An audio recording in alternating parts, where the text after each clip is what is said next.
Let me see if I can see myself. All right, lucky I'm not tall. So, all right, here's the deal for new preceptors. So I know everybody knows, and Chris, I know you know this, but supervision is like of the key importance, right? And so supervision is defined as direct visual and auditory. It does not mean you need to be right next to them. You're going to have actually a fellowship student. So they have had all of the coursework. So we're going to talk about fellowship when everybody gets here, because that's going to be a completely new thing. So they should get more autonomy.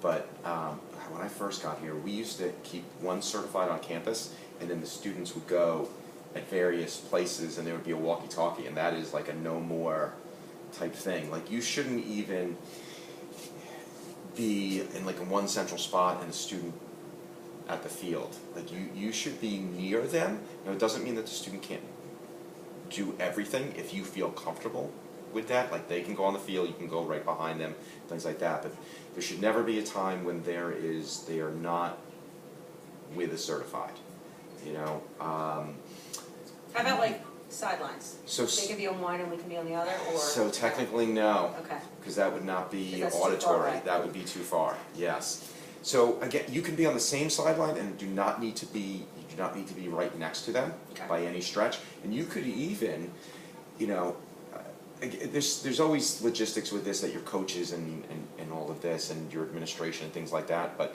there is no problem with you being on the sideline and saying to them, I'm not here. Yeah. Right? Yeah, just shadow them. Right. And then, and I know it's not the same and it's not ideal because they know you're there. You know what I mean? And I still see that all the time, because even when you say you do the eval and come to me after, they still come with a 3/4 done eval, right? Like, or they come to you and, you know, like halfway done, like, should I do? Like, I don't know, you know.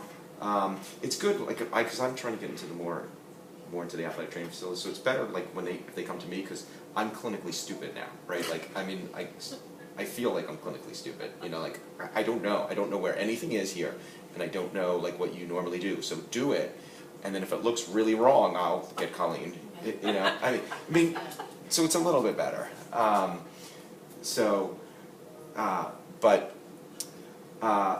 just supervision is really important. I think when you first start, because you're getting used to them, you'll be closer. But as you get more confident in them, you definitely can loosen reins. But that is of the utmost. It definitely can't be of any stretch like, oh, good, you know, they're going to be there to cover the game because we're not going to have anybody. And then that's going to be important too. Like, you'll be the preceptor of record, but I know you guys have a lot of part-timers that come in, which is totally fine. And the student can say, because it's still a good educational experience, we don't want them, like, if you're not covering it, they can't come, but we have to relay to those people, like, they should be watching this too, that they have to supervise, you know. And the student, if there's whatever 2 events or something like that, they can't put one student at once, something like that. So yeah, like, we're not allowed to we can't be downstairs in SB and have students upstairs. Like, that's a or even I think how it reads is you have to be able to physically intervene on patient and student's behalf. Yes. If something goes wrong. So. Yeah, and again, you can definitely give them reins as we go, particularly the fellowship students, but supervision is probably of our utmost importance, because for a variety of reasons. From an accreditation standpoint, if they were to come in, the student's like, oh yeah, I get left alone all the time, or something like, oh yeah, no, but they're always in the athletic training facility, so I can go get them. That would be, you know, would not be good. So that's for one thing, and it just from a liability perspective, it's huge. And they're still students, so we have to do that. But it can go in a progression that they can get more and more freedom as they go from what we call residency to fellowship, right? So residency is kind of the beginning. You're basically going to go residency. The program is changing, but for right now, they would go residencies into fellowships. So when they're in the fellowships, they've had the coursework. right? So you don't have to worry, we'll talk about that in a second, you don't have to worry about, have they had TheraX yet, so can they do rehabilitation? Like your student that you're gonna have in the fall can do everything, right? But you're gonna have a little bit of a, you know, an introduction period, so that's important. Now, there's gonna be things they can and can't do. So if you know, you have a fellowship student like you do, there isn't anything that they can't do. So basically there's not a situation where you're going to have to teach them something to then have them do that in the athletic training facility. One of the things to look at is the syllabus, but I'm going to go over the course sequencing. So if you did get a residency student, you would know, like, all right, they haven't had therapeutic exercise yet. So it doesn't mean they can't do therapeutic exercise, but what it means is you have to actually say, okay, this person's an ACL. Did you see McCutcheon tore his ACL? That's Yeah. terrible. Yeah, it's the second time. Yeah. And so let me show you what we want you to do. This is why now you can go and do this. So without them being shown. They may be in some coursework concurrently, so you might have to say, you know, have you had ultrasound yet? Right? And they maybe we're doing it now. All right, so you understand this, understand, you can go and do that. So as long as we know that they've either had it in the classroom or you have shown it to them, gone over it, and then they can do it. It is cleaner by far. And we're here at Rowan, just because we have more students, to only have them do what they've had coursework-wise, but where you may only have one student, so it would be a shame, because we think learning opportunity, wow, this is a great learning opportunity for them to be part of a rehab. I'd hate for them not to be a part of it, but they're not going to be able, you may say, do some range of motion exercises, and they're not going to be able to put that at a level that you want them to do. Does that kind of make sense? Yep. And one of the student kind of knows too, because you'll know, but you may not also have it memorized what our curriculum is. So have you had TheraX yet? You know, have you not? You know, and they'll tell you. All right, so that's what they can and can't do, paperwork-wise. So the A-Track, which A-Track is just really not exceptionally user-friendly. It's not terrible. Like I was telling Colleen, when I set stuff up and it doesn't work, it always is my fault. Like, but there's like these little buttons you have to click that you don't. So if there's ever a problem with A-Track, like you go to sign something or something doesn't, email me and 98% of the issues I can fix. Okay. All right. So the first thing that you're going to do is, and we talked, and is your paperwork all set for the adjunct? I believe it is. Okay, Yeah. we can double I haven't check heard with anything from Lisa. Lisa. Yeah, so. So you're adjunct faculty here at Rowan, so that's good. You can put it on your whatever, and you know, I mean, you still get all the. I don't know what the rights and privileges are. I don't know if you know anything about it. I don't think there's any. There's not a lot, but anyway, so and you get paid for it. It's not much. It's essentially it's 0.25 a credit. So I don't know what a credit essentially is. You're not going to be like, wow, this is great, Ferrari, you know.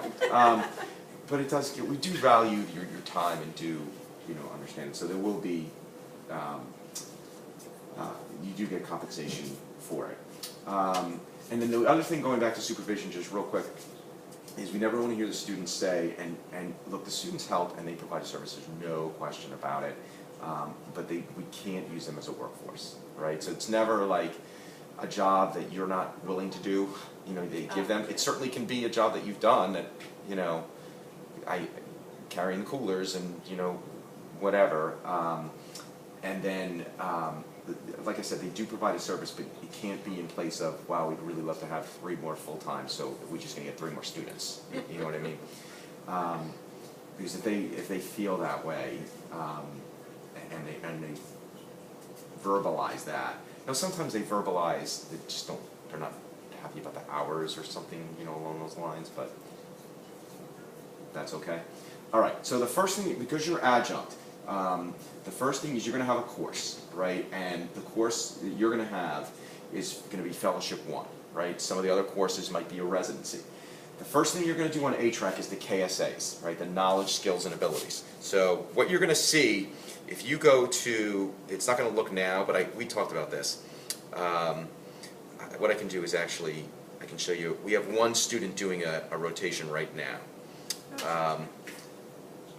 So they're with the soul. So if I go back down here and I find his,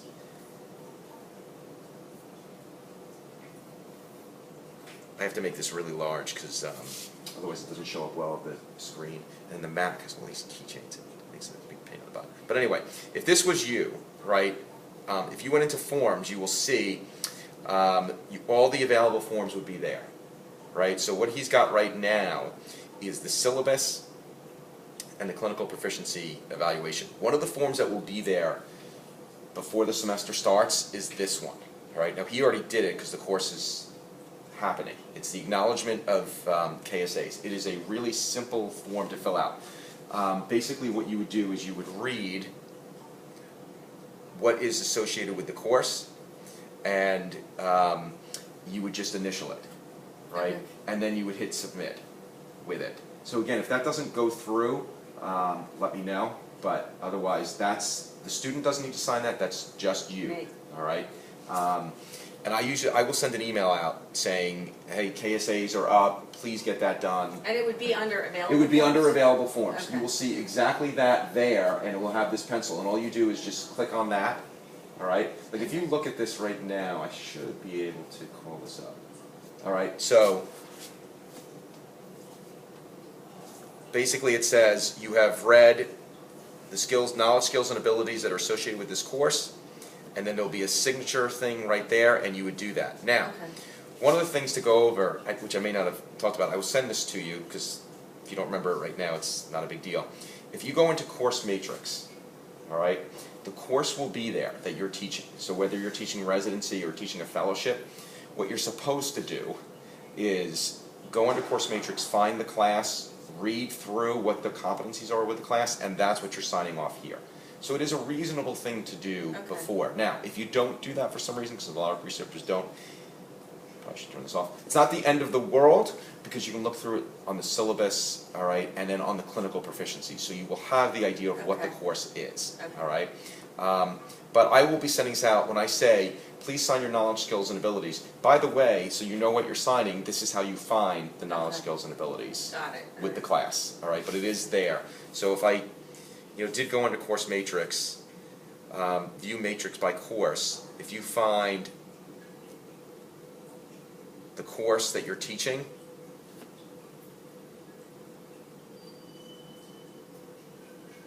like right now we just have the residencies up.